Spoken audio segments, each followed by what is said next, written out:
Take a few minutes before Peter's keynote to say something of a contextual nature, and since this is part of my own contribution to the discussion today, about the crisis in cities and why the recovery is taking so long. It's already the case that we're doing a history of the crisis. Some of this is pop history, very quickly done. But I think we're in a 10-year mess. And so we're halfway from the beginning and halfway to the end. My chronology is about right. Which means that already living memories have to be kept as to what we thought was happening in 2008. And the fact of the matter is, and here I think the OECD can be self-critical, the models told us what something was going to happen, but governments did not think it was going to be as severe as it turned out to be. This is, I think, something that can be well documented. The theory led us to believe that we would be in for a sharp correction and that there would be a relatively rapid rebuilding of the financial sector. And that by 2010, and you could look at the OECD forecast from 2009, we were talking about a recovery which would lead to an increase in employment by late 2010, 2011, and then the forecast just simply drifted off by a year, drifted off by another year. Well, you know, it will happen, but we got the time frame wrong. In fact, of course, this was a systemic crisis with its own momentum, with its own dynamic, poorly understood at the time, and still not that well understood. And complicated by the fact that we are coming up with new agendas. Next week, the OECD will be releasing the adult competency study, sometimes called PISA for adults, but it's not really. It's PIAC, and it's about how well people are prepared for lifelong learning. I think the results will be rather shocking in a number of countries. And of course, last week we had IPCC number 5 with other rather alarming scenarios and forecasts for the future. So we're not well prepared for the recovery.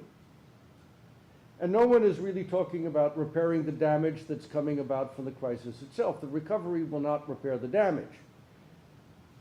And if we have models that are based on natural disasters, they're the wrong models. They don't even work in natural disasters, by the way, which is to say, well, we'll do the relief, and then we'll worry about the rebuilding after the initial relief phase is over. The repairing of the damage starts during the crisis itself. And if we don't start thinking about that now, it won't happen very well. And we'll be dealing with millions of people whose life chances, whether through education or employment or family formation, are going to remain compromised for a very long time. And that will have, obviously, major impacts on cities and how well they perform. Over a year ago, Jeffrey Sachs published an op-ed piece in the Financial Times, in which he said, quote, "We must look beyond Keynes to fix our problems." He started with the American labor market and then went on to infrastructure, where investments, and here I quote again, are mostly paralyzed.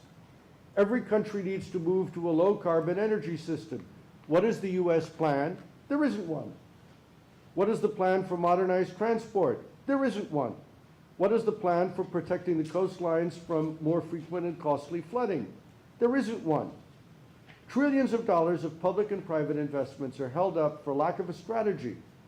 The Keynesian approach is ill-suited to this kind of sustained economic management, which needs to be on a timescale of 10 to 20 years, involving cooperation between public and private investments and national and local governments.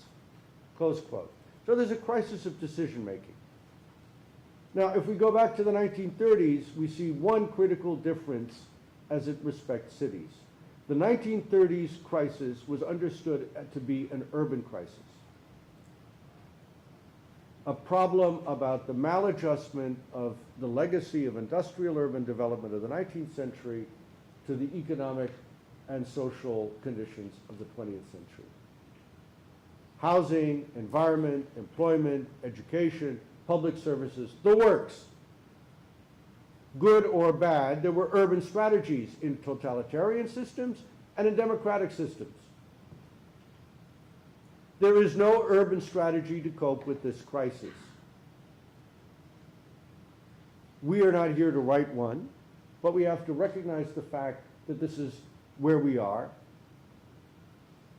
And so one of the ideas behind the crisis, behind this seminar, is to escape from the problems of large conferences where everybody makes things turning out to be better than probably they really are, and to have a more informal, intimate discussion that brings people from the public sector, private sector, the academics, experts together to see whether we can stop talking past each other and see whether the seminar can be a bit of a catalyst to identify opportunities for projects, opportunities for innovation, to reflect on what needs to be studied and how we can better use the knowledge that we already have.